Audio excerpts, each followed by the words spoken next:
Rachael Mantha. I own Wicked Goddess Body Art, and we have two different studios in Fairfax County and City of Alexandria. So we're just a tattoo and piercing studio kind of designed for women and mostly women working, but also just the community at large and just being a safe space for clients to come and be comfy.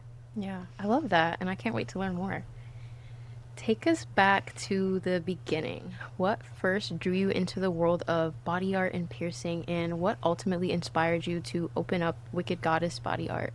Yeah. Uh, it was kind of a happy accident initially. I mean, like all coming of age kids, I was interested in shiny things and piercings and tattoos, and I started collecting pretty much the second I turned 18 and could sign for myself.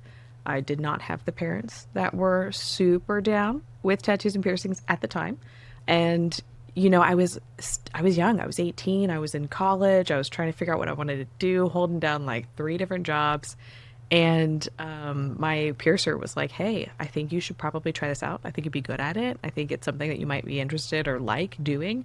And so I did my apprenticeship back then, and I considered leaving after, I finished up college and stuff like that because, like society tells you, is like you should be transitioning into like a real person job.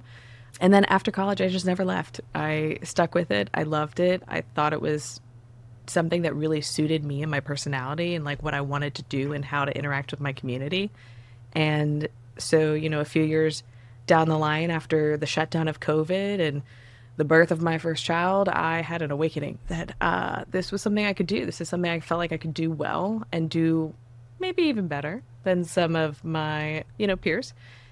And so I did. I just kind of jumped in and built Wicked from the ground up in a totally different sort of style that what our industry was kind of gifted with, I should say. And it went really well. People loved it. Our community loved it. I think even, my coworkers, employees and stuff, like they wind up loving it. And it became such a really great safe space for not only like us women in the industry, but like community members participating as our clients. And so then we opened up the second location last year. And Congratulations. yeah, it was like 0 to 500 in the matter of just a few years because we Wow. are technically only 3.5 years old. So very new still. That's awesome. Hmm. Yeah, and it's interesting how COVID it closed a lot of doors, but then people ended up finding new opportunities through Yeah. those closed Yeah. doors. Exactly. Yeah. And so you've been in the industry for a while and you've seen it evolve firsthand. What experiences helped you kind of shape your vision for building a studio that operates differently from a lot of the traditional shops? I think it was kind of a multitude of things. I think the more you kind of immerse yourself in this industry as like a service provider, whether that be on the tattoo or the piercing side, and like you make friends that are in the industry and you talk and you see like what everybody's experiences were. And, there aren't a whole lot of people that are in the industry that got here comfortably, safely, without kind of being abused in one way or another. And seeing everybody start that way in an industry that should be so fun and so pure and so creative and like helping people and collaborative, it felt like, I don't know, like not a good way of from the ashes. You know what I mean? Like we kind of put each other through the muck of it only to then maybe come out on the other side. And I watched a lot of people start their apprenticeships hopeful and like end in failure or end in just not wanting to be a part of it anymore because it was so dark and so hard. And I think a mix of that, of like wanting to change how people get into the industry and change what like that apprenticeship to service provider looks like. And also having this moment after COVID when I'm sitting in my house with my newborn on maternity leave going, I can't afford to take a maternity leave. I mean, I didn't have paid time off. There was no retirement. There weren't any like benefits to being in the industry other than just how much I loved working it. And so I was like, I felt like for industry that I was investing so much of my time and my life and my energy into, there wasn't really any investing back. And so I wanted to make sure that Wicked did that, right? Was that there was this space, this fun little artistic studio that took care of and nurtured our newcomers, that like had this sort of fun, collaborative, paid apprenticeship approach. And that ultimately, once you were there, once you kind of made it and you were doing your tattoos and piercings and stuff, that you were provided for and you were invested in for, your future, for paid maternity leave, for time off, for retirement plans, for everything that you wanted to do. The company and the studio and collaboratively us as a group reinvested in each other in that way. And it's been really cool just seeing everybody flourish in ways that I don't think we initially even anticipated has been really beautiful. And I think it's just like there's some safety and foundation and there's some safety and security. And it makes you more creative to feel like you can reach out on a limb. Mm-hmm. Ugh. Yeah. And I love that you're able to provide a safe space for, artists to come and do their thing, because I feel like a lot of times it's sad how a bad experience will kind of take us away from what we love to do. Mm-hmm. So yeah, I think you're doing a really great job at that. When you founded Wicked Goddess, what were some of the core values and principles you knew you wanted your business to be built around? I say this gently because we have amazing boy-shaped crew, but I wanted women first. I wanted to kind of create a space where women in the industry had a really great, awesome work environment that protected them in all the facets. And, we have since expanded into not only a solo women crew, but it was really important when we first started that I wanted to make sure that, women came first. I also wanted to put in all the protections that I was never really given. So making sure that all these benefits were possible. And we kind of built them up over the years as we've seen kind of more success and had like more coworkers and stuff come in and join the crew, because, those sort of benefits, if you're not like a big corporation, very much are collaborative, right? Everybody kind of works in to put money into the pot to make it possible. And so every year we've added a new benefit that we didn't have the previous year, and making sure that so last year, for the first time, 2 of our employees had babies. And so they went on maternity leave. And for the first time ever, there was paid maternity leave for Wicked. And it was really cool, like giving that opportunity to my coworkers, and especially in a time where I didn't have it for any of my kids. And I'm happy to do it for other people, in spite of not being given that myself. And that's kind of why I've done it, and also just like kind of creating this sort of space for our clients where when you walk in, it's comfortable, it's inviting, it's open, it's collaborative. Like you could come in and have a consult with an artist and feel like you're being heard and feel like your art ideas are being represented the way you want them to.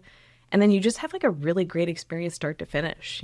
Most of our kind of big quote unquote reviews and like hot topics are just that it's such a great environment. The people are really great, and like the experience is really fun, and shiny things and tattoo things are beautiful as well. Like really great artists and technical piercers. Everybody enjoys their time when they're in studio. It doesn't feel like they're kind of going into a dark space where you have to like walk down an alleyway to get there. We're very bright and unassuming. I love that you're able to create that, like a comfortable space for your clients, because I feel like it's so important, especially with like tattoos where you're going to be sitting for hours. Yeah. It's important to feel comfortable. And then Yeah. like getting a piercing, someone doing work on your body, it's so important to feel comfortable. Mm-hmm. Yeah. There's such like an innate intimacy when it comes to working on bodies, in general. But it's really cool, I think, to be a positive memory, because people always ask like, oh, where'd you get your tattoo, or what happened? What's the story behind it? And you don't want somebody to be like, oh yeah, I got this tattoo and it was such a terrible experience. Like you're not talking about the art anymore. You're talking about the experience you had. Right. But when it's a good experience, you're like, oh, thanks. Like this is what it means. This is what it's for. This is, oh, and by the way, it was one of the best experiences ever. It's like it kind of puts your body and your experience first again. Yeah. Even though like obviously the experience is still important, but I don't know, I'm biased. Yeah, because people will remember like how you made them feel. Yeah. And then they'll like base their whole experience on, how they felt. Exactly. The emotion tied. Yeah, exactly. Looking back, what are some of the biggest lessons that you've learned as a business owner and leader? Interpersonal communication and conflict resolution is huge. And I think that goes not just for everybody, for anybody you interact with in the small business world, you have to be willing to be wrong sometimes, to be willing to listen to people and to correct if you've made a wrong path decision, And I think, especially in small business where you're managing everything, there's not a whole lot of delegation outside of, oh, hey, can you help me do this? Can you do this? And so you have to kind of be quite the operator, have your hands in like 16 different pies and realize that sometimes while you're over here dealing with one thing, you might have made a mistake over here. And just kind of having that moment of like, all right, humble correction, my bad, and just getting back on track. And so, and a lot of that also is tied with being able to talk to people about those sorts of things, be like, hey, I didn't make the right decision with this client, or I didn't consider you in my decision for painting the walls, or even the little things along the way where you're like, oh shit, I didn't realize you had a client that morning and I just busted in to restock the counters, and you're like, oof, and like how to teach those things to other people is incredibly hard. I think when you work in the service industry where you're so interpersonally required to get through every interaction socially, it's not an easy thing to teach. And so there's some guidance along the way. There's some like pinpoints where you, especially I feel like as like the leader of it, have to show people how to work their way through things and also guide them conversationally, right? You have to like not only monkey see, monkey do it, but also be able to talk about those things along the way, Right. Yeah. which interesting. Yeah, people skills are so important, especially when you're dealing with a lot of people and then a lot of different kinds of people, different personalities. Yeah. Yeah. Yeah, it's true because, it's not just like who you think you're going to attract in business. I mean, because it's everybody, right? Like, you never know who might be interested in the kind of personality that you offer, the kind of brand that you have. And I think the beautiful thing is like we don't touch one specific group. We have a little bit of everybody coming from all different faces of the world. And if you're not, open to just being guided in the experience of what it means to be one on one with somebody, because, when the room is lit and the doors are closed and it's just you and your client, you have to kind of adapt to what they're comfortable with and what they want. And it's Right. their expectation. I always say, I'm just a shaman of the experience. I'm just here to like guide you to the outcome that you want and also sort of lead the ship in a way for the business too. And that's my whole goal is Yeah. just to get everybody where they want to be and to like better the experience, better the, goals, better the everything. Yeah, awesome. And then for someone who has never stepped foot into a professional piercing or tattoo studio, what would you want them to know about the experience? I think there's kind of a few things to look out for, things to like avoid. Virginia is really cool because we are heavily licensed.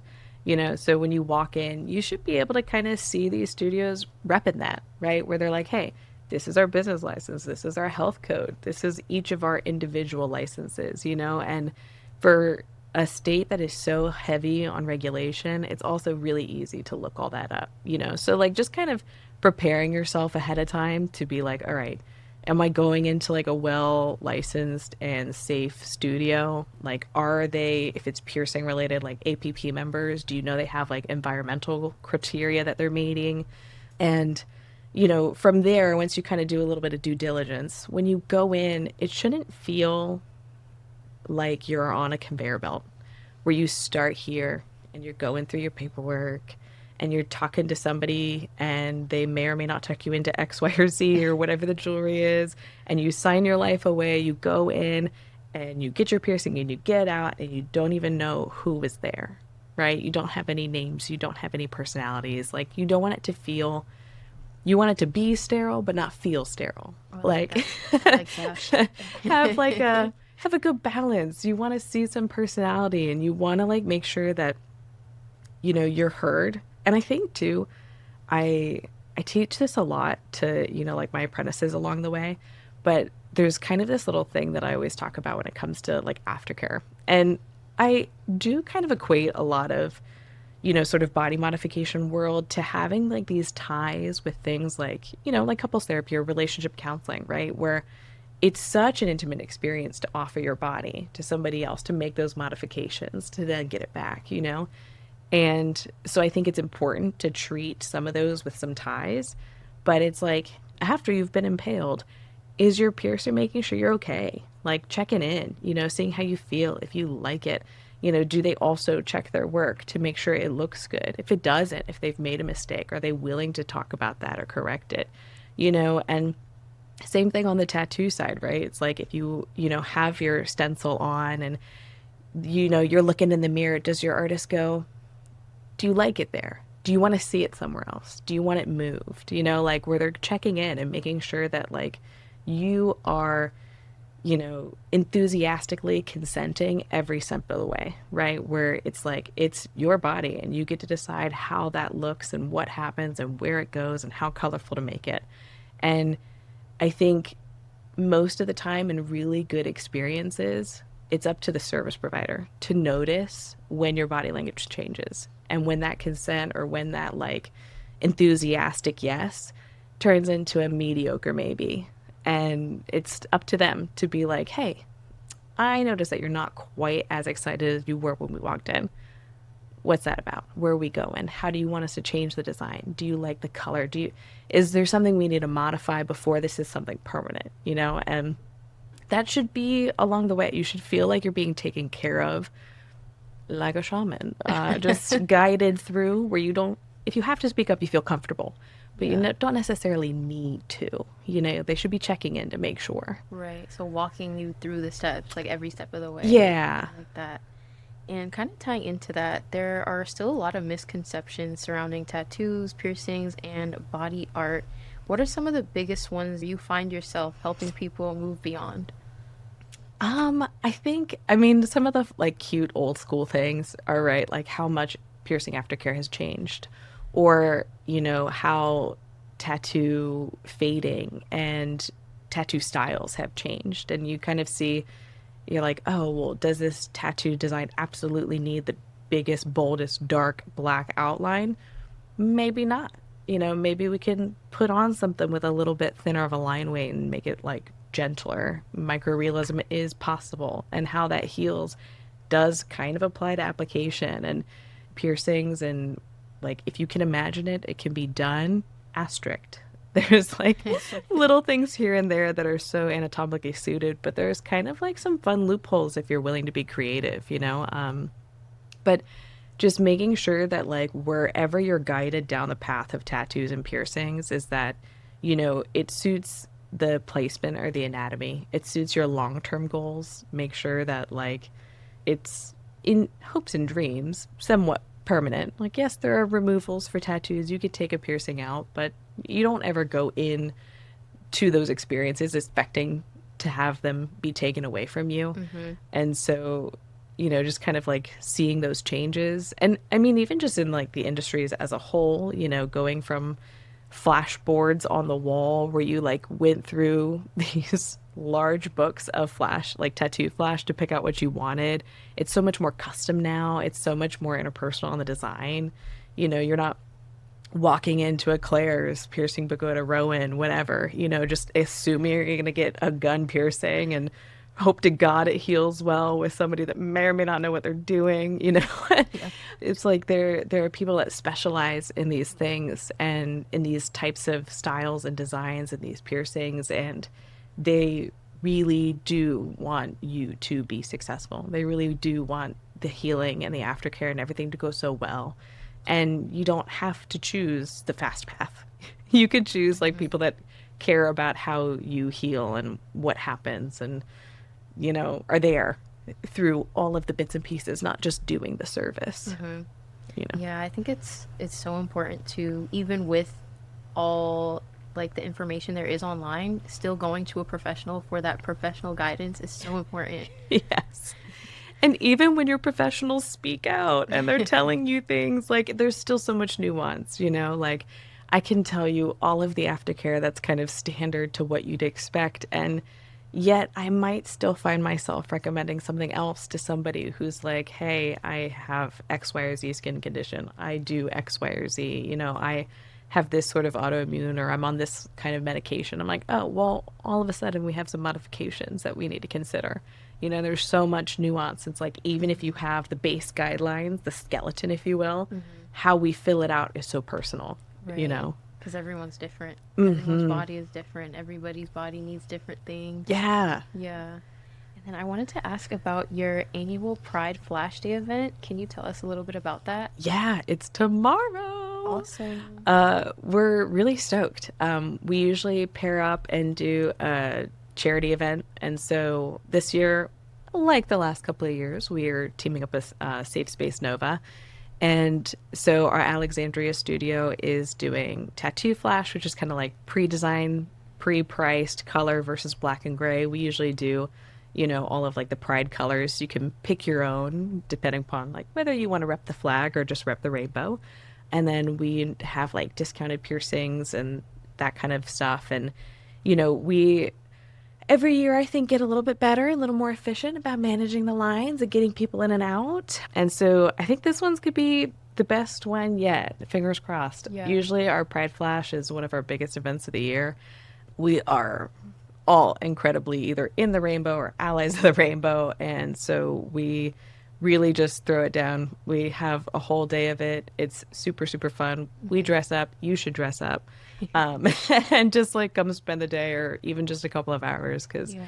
it's really fun. It's a good community to be a part of, and also just supporting like different programs for younger members of the community is really huge. Hmm. And so just kind of keeping up to date with what the community is doing Yeah. is really nice. Yeah, that's nice that you're able to do an event for the community. Mm-hmm. Yeah. And you're also preparing to launch a more personalized jewelry curation experience. What inspired that idea and what can people expect from it? Yeah. So mostly, I mean, I think professional piercers have been doing curations for eons, but now that there's kind of like a trend associated with it where people are now, they know that piercers do that service, they're interested in it, and it's something you can participate in, but it's hard to do in traditional settings, right? Where you're at the front of a studio and there's cases upon cases in front of you and you're looking around and you're seeing all of the options going, I don't know if I want CZ or white topaz or diamond, or I don't know if I want, rose yellow, two tone, three tone, whatever it is, and so, and it's hard to do too when you're up in front of a space where there's multiple clients, there's tattoo people, there's front of house, there's phones answering, you're having a conversation. And no matter how you try to make that experience, one on one, sometimes you get a couple of two or threes. And so we've kind of created this space in our Alexandria location that is a closed, intimate room. And you get to be like, hey, Rachel, I am obsessed with all things yellow gold. I really love any kind of blue tone, but I mostly want to keep my classics, like white based or CZ based, right? And I get to go, okay, these are all the different things I have. Here's some interesting things. I have a bunch of questions for you where you and I just sit down and talk about, whether or not you're flexible on gold tone, if you want to two tone or not, if you have specific shades of blue that you're super into, and I'll show you some fun options of stone colors.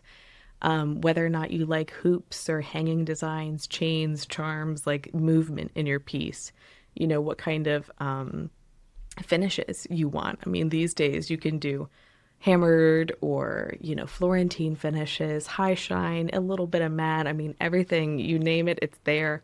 And I think just being able to sit down and show you all of the options, kind of like, if you've ever done like anything, like I Have I had my own house? No.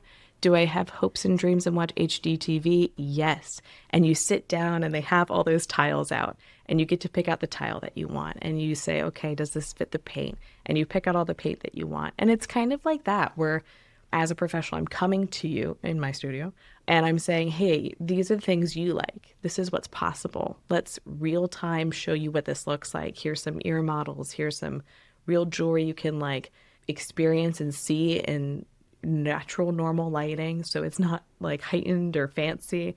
You get to see what it's going to look like on your body. Say yes, say no. What if this? What if that? And we just create something just for you, for the holes you have and the holes you want, and kind of explore what that looks like. And if you want to get piercings that day, awesome. If you just want to change everything out, get them all cleaned and shiny for event, awesome. But it's just kind of a really great space for us to collaborate and make you even more shiny and do the things that you want to do. Make sure it's cohesive. Do you want both ears to match? Do you not? I'm excited, obviously. We've been setting it up for a little bit and like putting our fun little, like comfy chairs in where you could cross your legs in a seat, and just create and play with shiny things and like just touch metal. As somebody who is obsessed with that, I think it's a great time. Yeah, I mean, that does sound really exciting, being able to personalize that experience for someone and providing them with a safe space to do so. Yeah, yeah. And I think, it's not usually like a step away. Usually it kind of, I want to create like a little oasis. Yeah. Where you get to step away from the chaos of the studio, of everybody else getting their work done, and take your time and pick what you want and decide if you want to do a whole lot or just a little, but it's time just for you. Set aside one-on-one where we can be creative together. Yeah. Cool, cool. And for anyone wanting to learn more about Wicked Goddess, follow your work, or book an appointment, where can they find you? So our Instagram is WKD Goddess, which sounds just like an FM radio station. And our website is wickedgoddessva.com. And so a lot of our portfolios are through Instagram. And then our booking, our scheduling, our tattoo request or consultation requests are all through the website. Okay, cool. So a bunch of different places to find you. And as we wrap up, is there anything that you'd like to add that I haven't touched on today?